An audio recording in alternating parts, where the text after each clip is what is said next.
ನಮಸ್ಕಾರ, ನಾನು ಅರ್ಪಿತಾ. ಲೋಕದರ್ಶನ್ ಡಿಜಿಟಲ್ಗೆ ಸ್ವಾಗತ. ಕೆಪಿಎಸ್ಸಿ ಪ್ರಶ್ನೆ ಪತ್ರಿಕೆ ಹಗರಣದಿಂದ ನೀಟ್ ವಿವಾದದವರೆಗೆ ಬಿಜೆಪಿ ಸರ್ಕಾರವನ್ನು ತರಾಟೆಗೆ ತೆಗೆದುಕೊಂಡಿದೆ. ಏಕಿರಬಹುದು? ಇದರ ಸಂಪೂರ್ಣ ವಿವರ ಇಲ್ಲಿದೆ. ನಮ್ಮೆಲ್ಲ ಎರಡು ಜಿಲ್ಲಾಧ್ಯಕ್ಷರು ಸುಭಾಷ್ ಪಾಟೀಲ್, ಗೀತಾ ಸುತಾರ್ ಅವರು, ನಮ್ಮ ನಾಯಕರಾಗಿದ್ದಂಥ ವಿಧಾನ ಪರಿಷತ್ ಸದಸ್ಯರಾಗಿದ್ದಂಥ ಲಿಂಗರಾಜ್ ಪಾಟೀಲ್ ಅವರೇ, ಅರವಿಂದ್ ಪಾಟೀಲ್ ಅವರೇ, ಸಚಿನ್ ಅವರೇ, ಮದನ್ ಅವರವರೇ, ಎಲ್ಲ ಮಾಧ್ಯಮ ಸ್ನೇಹಿತರೆ, ಇವತ್ತಿಂದ ಏನು ನಮ್ಮ ಪ್ರೆಸ್ ಮೀಟ್ ನಮ್ಮ ಈಗಾಗಲೇ ವಿಧಾನ ಪರಿಷತ್ ಸದಸ್ಯ ತಮ್ಮ ಎದುರುಗಡೆ ವಿಷಯ ಪ್ರಸ್ತಾಪ ಮಾಡ್ಯಾರ. ಅದು ಒಂದು ಪ್ರಮುಖ ವಿಷಯ ನನಗೆ ಹೇಳಬೇಕನ್ನಿಸ್ತಾ ಇದೆ. ಏನು KPSC ಬಗ್ಗೆ ನಮ್ಮ ಒಬ್ಬ ಮಾಧ್ಯಮ ಸ್ನೇಹಿತರು ಪ್ರಶ್ನೆ ಮಾಡ್ರು. KPSCದಲ್ಲಿ ಗದ್ದಲಿರ್ಬೋದು, ಪಶು ವೈದ್ಯಕೀಯ ಇಲಾಖೆ, ಅಗ್ರಿಕಲ್ಚರ್ ಇಲಾಖೆ ಮತ್ತು ಹಾರ್ಟಿಕಲ್ಚರ್ ಇವೇ ಒಂದಕ್ಕೊಂದು ಕನೆಕ್ಟೆಡ್. ಆ ಇಲಾಖೆಯಲ್ಲಿ ಆಗಿದ್ದಂಥ ಗದ್ದಲಿರ್ಬೋದು, ಆ ಥರದ ಅಕೌಂಟಬಿಲಿಟಿ ಏನು? ಯಾಕಂದರೆ ಇದು ನೀಟ್ ಬಗ್ಗೆ ಈಗಾಗಲೇ ಶಾರ್ಟ್ಕಟ್ನಲ್ಲಿ ಹೇಳಿದ್ರು. ಅದನ್ನು ಒಂದು ವಿಷಯ ಇಲ್ಲಿ ಪ್ರಸ್ತಾಪ ಮಾಡಬೇಕು ಅನ್ನಿಸ್ತಾ ಇದೆ. ನೀಟ್ ಬಗ್ಗೆ ಏನು ಹೋರಾಟ ಆಯ್ತು ದಿಲ್ಲಿಯಲ್ಲಿ ಜಂತರ್ ಮಂತರದಲ್ಲಿ.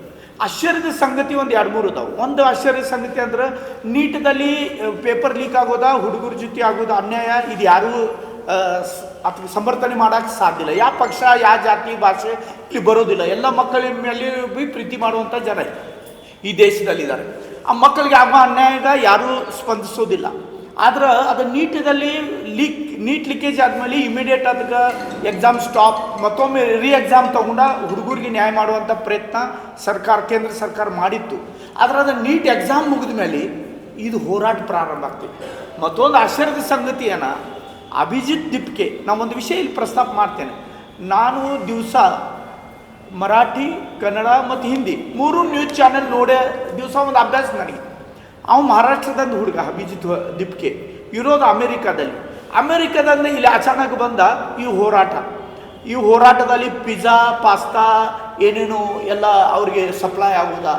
ಇಷ್ಟು ದೊಡ್ಡ ತಾವೆಲ್ಲರೂ ನೋಡ್ತೇನೆ. ತಮಗೆ ವಿನಂತಿ ಮಾಡ್ತೇನೆ, ಮಾಧ್ಯಮ ಇದೇ ಹೇಳೋದು ಉದ್ದೇಶ ಇಷ್ಟೇ ಇದೆ. ಇದೊಂದು ಇಂಟರ್ನ್ಯಾಷನಲ್ ಷಡ್ಯಂತ್ರ ಇದೆ. ನರೇಂದ್ರ ಮೋದಿ ಅವ್ರಿಗೆ ತೊಂದರೆ ಕೊಡಬೇಕು, ಹೆಸರು ಕೆಡಿಸ್ಬೇಕು. ಯಾಕಂದ್ರೆ ಕಳೆದ 12 ವರ್ಷ ನರೇಂದ್ರ ಮೋದಿ ಅವ್ರ ನಡವಳಿಕೆ, ಅವ್ರದ್ದು ಅಡ್ಮಿನಿಸ್ಟ್ರೇಷನ್, ಅವ್ರ ದೇಶಕ್ಕೆ ಒಂದು ಎತ್ತರ ಲೆವೆಲ್ಗೆ ಓದಿಟ್ಟಿದ್ದಾರೆ.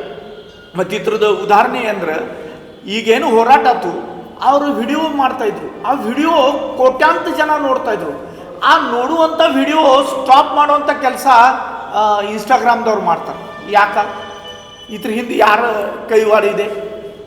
ಬೇರೆ ದೇಶದಿಂದ ಅಲ್ಲಿ ಹೋರಾಟ ಕೂತಿನಂಥ ಜನರಿಗೆ ತಿಂಡಿ ಅಂದ್ರೆ ಇವೆಲ್ಲ ಪಾಸ್ತಾ, ಪಿಜ್ಜಾ ಏನೇನು ಅಂದ್ರೆ ಎಲ್ಲ ಮುಟ್ಸೋವಂಥ ಕೆಲಸ.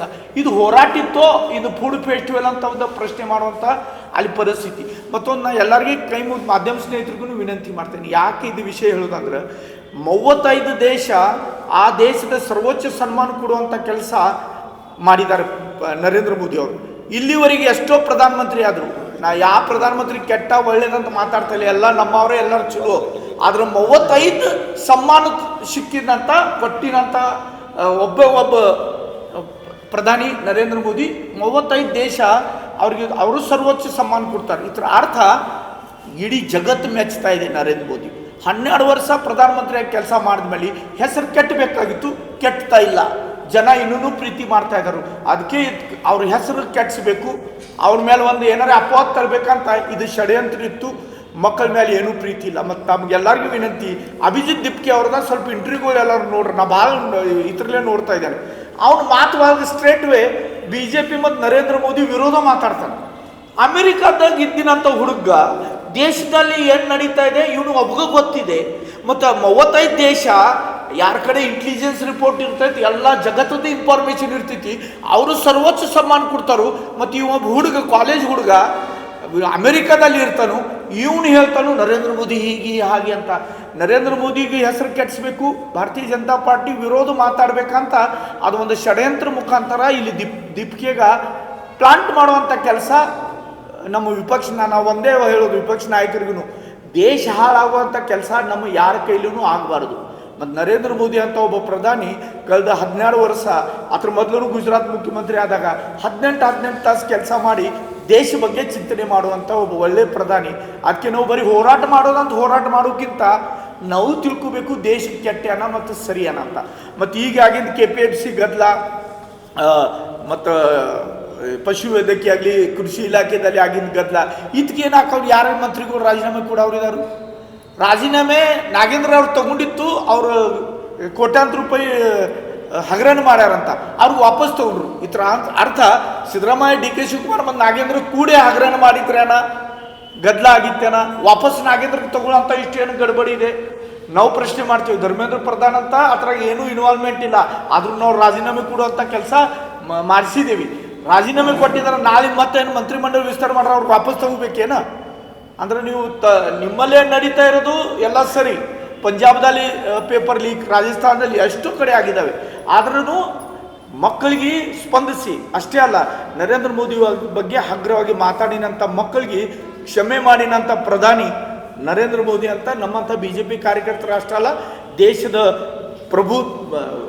ಬುದ್ಧಿವಂತರು ಕೂಡ ಈ ಥರ ಹೇಳ್ತಾ ಇದ್ದಾರೆ ಈಗೇನೇ ಇದು KPSCದಲ್ಲಿ ಆಗಿದ್ದ ಗದ್ದಲ ಮತ್ತೇನು ಪಶುವೈದ್ಯಕೀಯ ಎಜುಕೇಷನ್ ಇದ್ರಾಗ ಕೃಷಿ ಇಲಾಖೆದಾಗ ಗದ್ದಲಾಗಿತ್ತಲ್ಲ ನಾವು ಮುಖ್ಯಮಂತ್ರಿ ಅವರು ಪ್ರಾರ್ಥನೆ ಮಾಡ್ತೀವಿ ನೀವು ರಾಜೀನಾಮೆ ತಗೊಂಡು ತೋರಿಸ್ರಿ ಯಾಕಂದ್ರೆ ಪ್ರಧಾನಮಂತ್ರಿ ಬಾಗ್ಲಾಗ ಹೋಗಿ ಕೂತಿದ್ರಲ್ವ ಹೋರಾಟ ಮಾಡೋಕೆ ನೀವೇನು ಮಾಡ್ತೀರಿ ಮತ್ತು ಕಳೆದ 3 ವರ್ಷದಲ್ಲಿ ಎಷ್ಟೋ ಮಂದಿ ಆತ್ಮಹತ್ಯೆ ಮಾಡ್ಕೊಂಡ್ರು ಏನೇನು ಇಲ್ಲಿ ಗದ್ದೆಗಳು ಅದು ಮುಡ ಹಗರಣ ಇರ್ಬೋದು ವಾಲ್ಮೀಕಿ ಹಗರಣ ಇರ್ಬೋದು ಇದೆಲ್ಲ ಆದ್ರೂ ನೀವು ಆರಾಮಾಗಿ ಅಧಿಕಾರದ ಉಪಯೋಗ ಮಾಡ್ಕೋತಾ ಇದೆ ಆದ್ರೆ ಒಬ್ಬ ಒಳ್ಳೆ ಪ್ರಧಾನಿ ದೇಶಿಗೆ ಹೆಸರು ತರುವಂಥ ಕೆಲಸ ಮಾಡುವಾಗ ಬರೀ ರಾಜಕೀಯವಾಗಿ ಅವ್ರ ಹೆಸರು ಕೆಡಿಸೋಂಥ ಷಡ್ಯಂತ್ರ ನಡೀತಾ ಇದೆ ನಮ್ಮ ಕರ್ನಾಟಕದ ಎಲ್ಲ ಈಗೇನು ತಾವು ಮಾಧ್ಯಮದವ್ರು ಬಂದಿರಿ ಎಲ್ಲರಿಗೆ ಕೈ ಮುಗಿದು ವಿನಂತಿ ಮಾಡ್ತೇನೆ ಸ್ವಲ್ಪ ಅಧ್ಯಯನ ಮಾಡಲೇಬೇಕು ಯಾಕೆ ಮಾಡ್ತಾ ಇದ್ದಾರೋ ಏನು ನಡೀತಾ ಇದೆ ಅಂತ ಚಿಂತನೆ ಮಾಡುವಂಥ ವಿಷಯ ಇದೆ ಅಭಿಜಿತ್ ದಿಪ್ಗೆ ಒಳ್ಳೆಯವು ಕೆಟ್ಟವು ನನಗೆ ಅದ್ರ ಬಗ್ಗೆ ಗೊತ್ತಿಲ್ಲ ಆದರೆ ಅಭಿಜಿತ್ ದಿಪ್ಗೆ ಅಂತ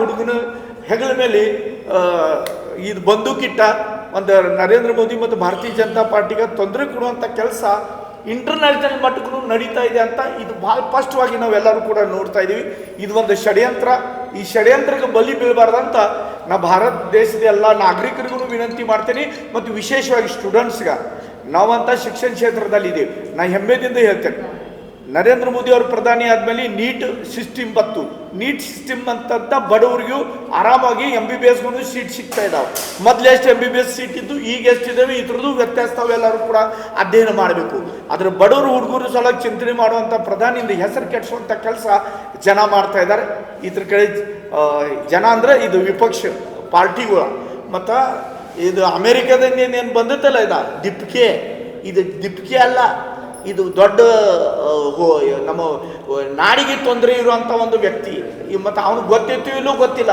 ಯಾಕಂದ್ರೆ ಅವನು ಉಪಯೋಗ ಮಾಡ್ಕೊತಾ ಇದ್ದಾರಂತ ನಾವು ಭಾಳ ಈ ಥರದಿಂದ ಹೇಳ್ಬೋದು ಅದಕ್ಕೆ ಇದು ಒಂದು ನಮ್ಮ ಪ್ರೆಸ್ ಕಾನ್ಫರೆನ್ಸ್ ಮಾಡೋದು ಇದ್ರ ಹಿಂದೆ ಉದ್ದೇಶ ಇದೆ ಒಂದು ನ್ಯಾಯ BJPಗೆ ಮತ್ತೊಂದು ನ್ಯಾಯ ಮತ್ತೊಂದು ಪಾರ್ಟಿಗೆ ಆಗಬಾರ್ದು ಪಂಜಾಬ್ದಲ್ಲಿ ಪೇಪರ್ ಲೀಕ್ ಆಗೈತಿ ಅಲ್ಲಿ ಯಾರು ರಾಜೀನಾಮೆ ಕೇಳ್ತಾ ಇಲ್ಲ KPSC ಹಗರಣ ನಿಮ್ಮೆಲ್ಲರಿಗೂ ಗೊತ್ತಿದ್ದಿದ್ದು ವಿಷಯ ಅದ್ರ ಬಗ್ಗೆನೂ ಏನು ತೀರ್ಮಾನ ತಗೋತಾರೆ ಕಾಂಗ್ರೆಸ್ ಸರ್ಕಾರ ಅಂತ ನಮ್ಮದೇ ಪ್ರಶ್ನೆ ಅದಕ್ಕೆ ಈಗ ನಾಗೇಂದ್ರ ಅವರ ವಿರೋಧನೂ ನಾವು ಹೋರಾಟ ಮಾಡೋರ ಅವ್ನು ರಾಜೀನಾಮೆ ಕೊಡಬೇಕು ಅವನು ಮಂತ್ರಿ ಆಗುವಂಥ ಯೋಗ್ಯತೆ ಇಲ್ಲ ಆದ್ರೂ ವಾಪಸ್ ತಗೊಂಡಿದ್ದಾರೆ ಅದಕ್ಕೆ ಅದು ಹೋರಾಟ ಇದೆ ಮತ್ತು KPSC ಹಗರಣ ಬಗ್ಗೆನೂ ನಾವು ಹೋರಾಟ ಮಾಡುವಂಥ ಕೆಲಸ ಭಾರತೀಯ ಜನತಾ ಪಾರ್ಟಿ ಮಾಡ್ತಾ ಇದೆ ಇವು ಬಿಜೆಪಿ ಮುಖಂಡ ಸಂಜಯ್ ಪಾಟೀಲ್ ಅವರು ಇಂದು ನಡೆಸಿದ ಸುದ್ದಿಗೋಷ್ಠಿಯಲ್ಲಿ ಸರ್ಕಾರದ ವಿರುದ್ಧ ಮಾಡಿದ ಆರೋಪಗಳು ಹಾಗೂ ಹಂಚಿಕೊಂಡ ಅಭಿಪ್ರಾಯಗಳು. ಇದೇ ರೀತಿಯ ಮತ್ತಷ್ಟು ಸುದ್ದಿಗಳಿಗಾಗಿ ನೋಡ್ತಾ ಇರಿ ಲೋಕದರ್ಶನ್ ಡಿಜಿಟಲ್.